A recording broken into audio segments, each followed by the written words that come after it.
Buenas noches, estimada doctora y compañeros. Somos el grupo número 6 y en esta oportunidad presentaremos nuestro informe legal titulado La regulación del aborto terapéutico en menores de edad en el Perú, análisis social y jurídico a partir del expediente número 8933-2020.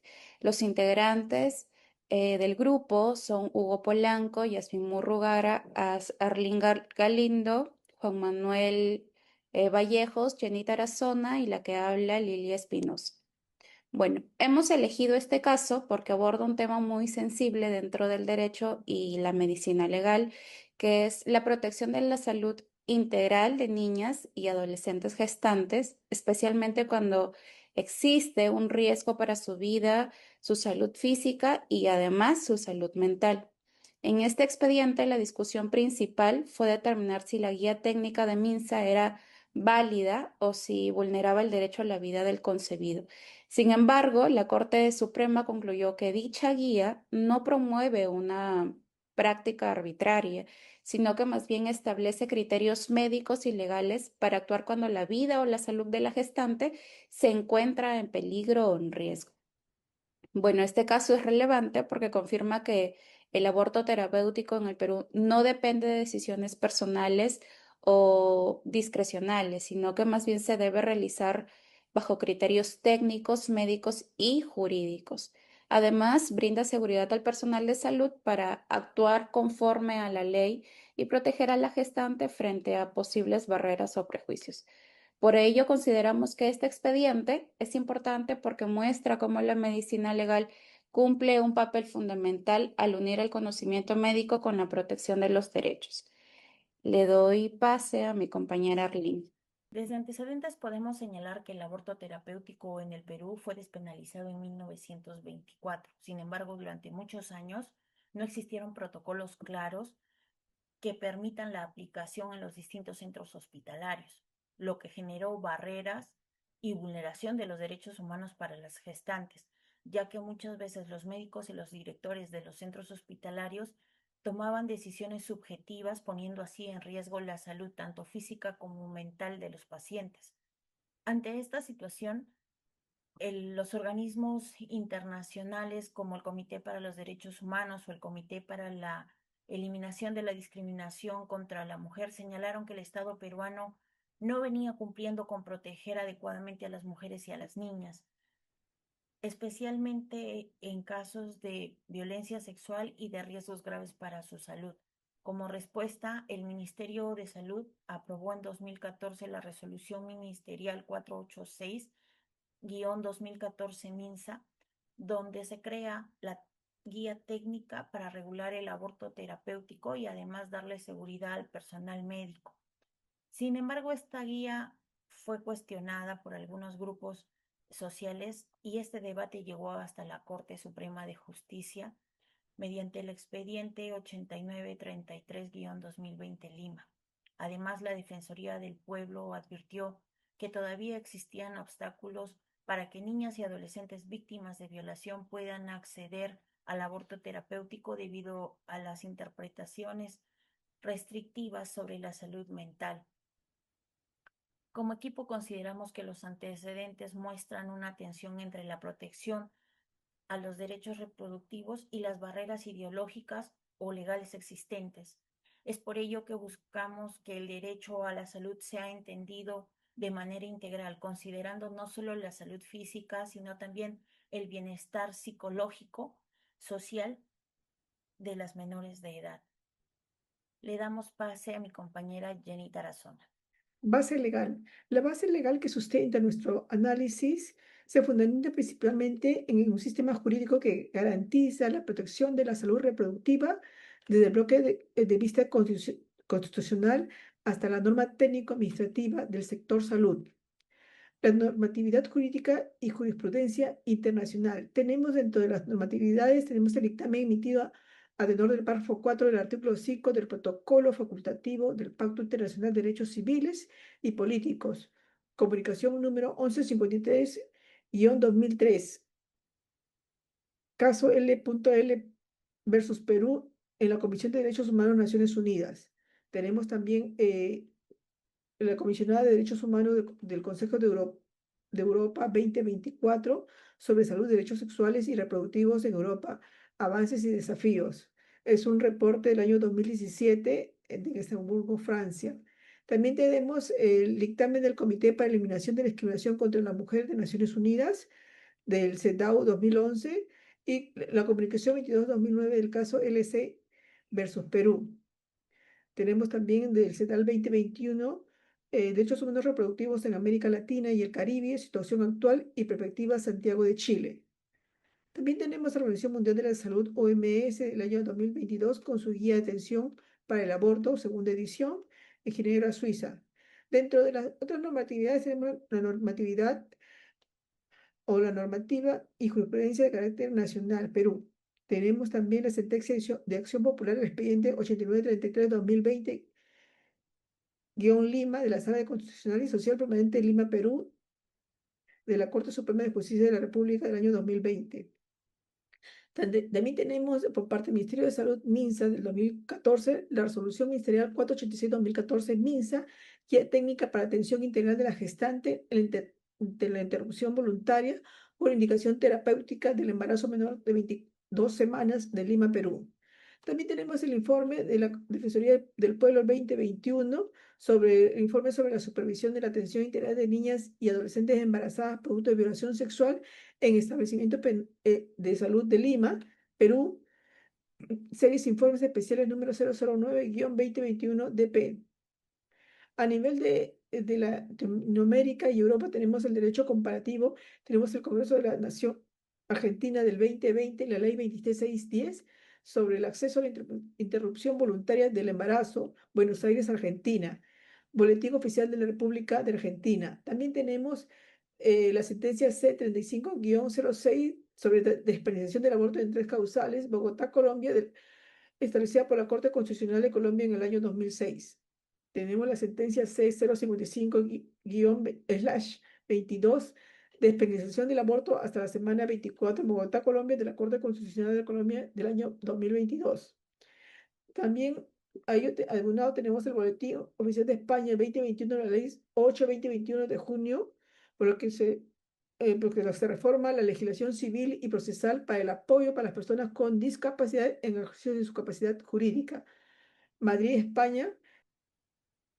Buenos días, doctora. Entrando en el análisis de la realidad social, nosotros como equipo podemos enfocar en este fenómeno desde una perspectiva globalizada, porque vamos a contrastarlo en sí con una realidad social, sobre todo aquí en el Perú. Cuando hemos analizado esto a nivel internacional, hemos encontrado que el panorama revela así claramente es una tendencia económica hacia el reconocimiento de esta autonomía reproductiva, sobre todo cuando hablamos o lo encontramos en la Organización Mundial de la Salud, una de nuestras referencias del año 2022, que cataloga el acceso al aborto seguro como una prestación, sobre todo como una prestación sanitaria, que es esencial para poder mitigar estos índices de mortandad que puedan tener en las mujeres.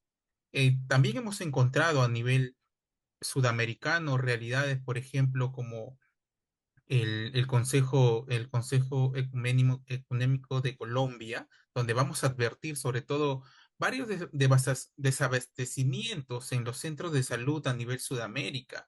Esto ha llegado a que servicios especializados puedan persistir, sobre todo estas trabas burocráticas que adquieren las madres cuando quieren optar por estas prácticas, sobre todo cuando hablamos de prácticas ya clandestinas, donde ya se vulnera, por ejemplo, sus derechos, la integridad de tanto de las pacientes como lo de los neonatos. En este caso también hemos abordado una realidad peruana donde vamos a encontrar que colisionamos sobre una alarmante simetría.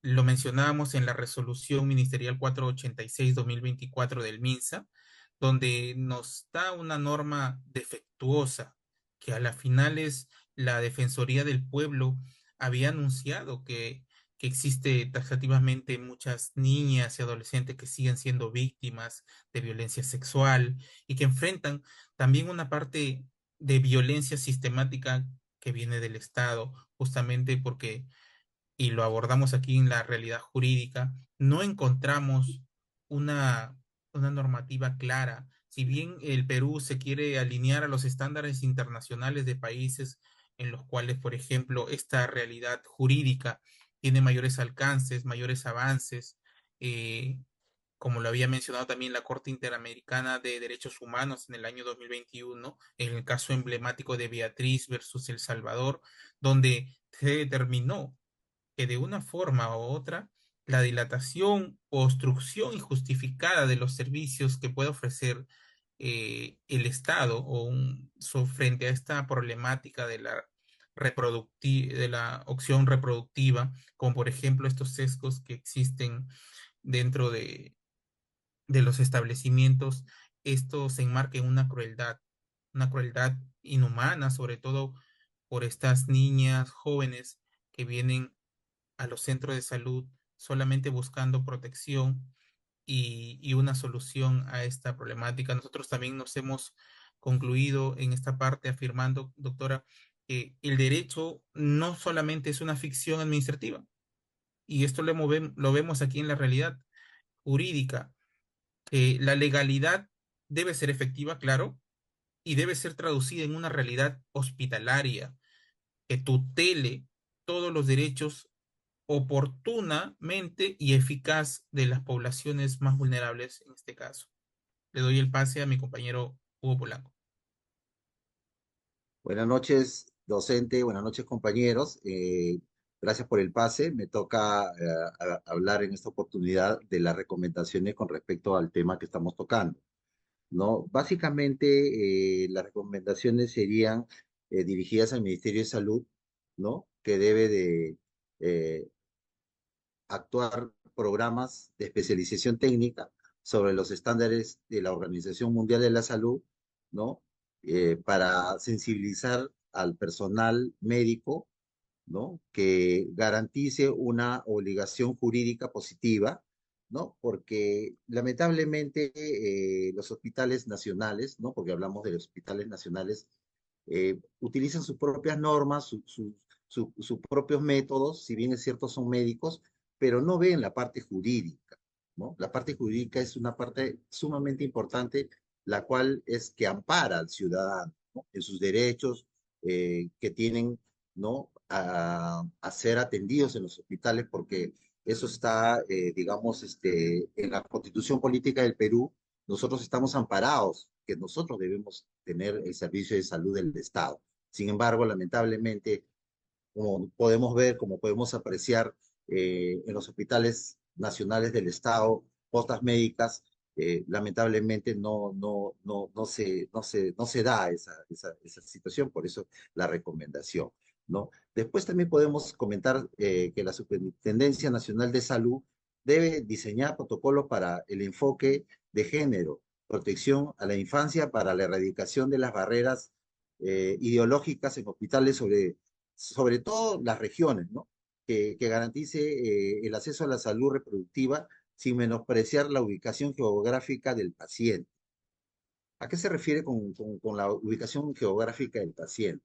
Claro, nosotros nos encontramos en la capital, ¿no? Tenemos ciertos beneficios porque, digamos, aquí se encuentra centralizado la mayoría de los hospitales grandes, pero sin embargo, en las poblaciones lejanas, en los pueblos distantes que se encuentran en la sierra, en la selva, no tienen una adecuada atención a las personas. También se puede recomendar que se debe priorizar en los comités de ética hospitalaria que se establezcan mecanismos de control para que impidan inconvenientes para una conciencia institucional, ¿no? Para terminar, debemos promover doctrinas y una cultura jurídica que lo vuelvo a recalcar, que tiene que ver el tema legal, porque cuando los médicos pues no cumplen sus funciones, pues cometen omisiones, cometen cosas que no, a veces, digamos, no hacen buenas operaciones y al final pues están también sancionados jurídicamente y eso debe prevalecer, ¿no? Garantizando con esto el derecho a la vida y únicamente sea un acto administrativo, sino una categoría jurídica que parte de la realidad clínica, promoviendo el respeto a la dignidad de la gestante con un acto social humanitario de la medicina en la sociedad actual. Muchas gracias. Paso a mi compañera Jazmín, que va a hacer el cierre. Gracias, Hugo. En conclusión, como grupo hemos podido determinar que el aborto terapéutico en el Perú no debe ser visto como una facultad discrecional del Estado, sino como una verdadera obligación jurídica orientada a proteger la salud integral y la dignidad de las gestantes, especialmente cuando se trata de menores de edad, en contextos de alta vulnerabilidad, como se podría decir. También hemos identificado que, a pesar de contar con un marco legal sólido, en la práctica persisten barreras ideológicas y administrativas que limitan el acceso real a estos servicios, ¿no? Esto en sí genera una brecha evidente entre lo que se establece la norma y lo que se viven muchas niñas y adolescentes en el sistema de salud actualmente, evidenciando un problema o una problemática que va más allá de un ámbito jurídico. Finalmente, podemos decir como grupo, y queremos cerrar señalando que este análisis no solo nos permite comprender una problemática jurídica, sino que también a reflexionar sobre la necesidad de humanizar el sistema de salud. Consideramos también que no basta con que existan normas, sino que es fundamental que éstas apliquen de manera efectiva, garantizando una atención digna, oportuna y libre de todo prejuicio en sí. Solo así vamos a poder o se podrá asegurar una verdadera protección de los derechos de las menores de edad y una respuesta real del Estado, ¿no? Frente a esta situación de alta vulnerabilidad. Muchas gracias.